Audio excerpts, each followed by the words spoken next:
Указом президента Кыргызской республики выборы депутатов Жогорку Кеңеша назначены на 28 ноября 2021 года. При этом 27 августа вступил в силу принятый Жогорку Кеңешем 28 июля 2021 года Конституционный закон о внесении изменений в Конституционный закон о выборах президента Кыргызской республики и депутатов Жогорку Кеңеша Кыргызской республики, которым определен новый порядок избрания депутатов по смешанной системе, мажоритарно-пропорциональной. Поэтому мы подготовили видеоуроки, в которых расскажем об основных организационно-практических мероприятиях по подготовке и проведению парламентских выборов.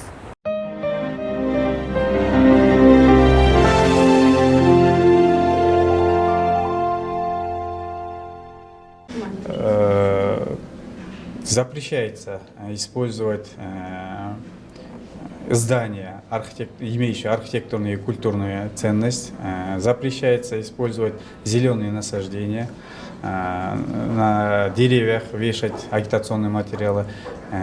Раньше были случаи, на холмах рисовали или там агитационные материалы, названия партии. Сейчас запрещается тоже использование изображений, фотографий зарубежных политических деятелей других стран. Запрещается использовать детей, не достигших 18 лет, в агитационных материалах.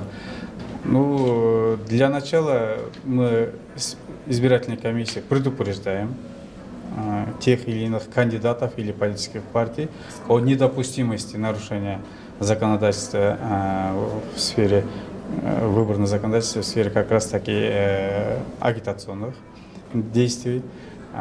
И если политическая партия, выдвинувшая в списке кандидатов, или кандидат два или более раз нарушила эти требования, мы имеем право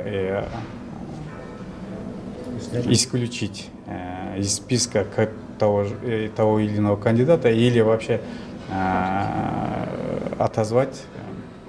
отменить регистрацию списка кандидатов, или самовыдвиженцев можем тоже отменить регистрацию кандидатов. Они не имеют права участвовать, если они систематически нарушают права закона, то они не имеют права участвовать в выборах.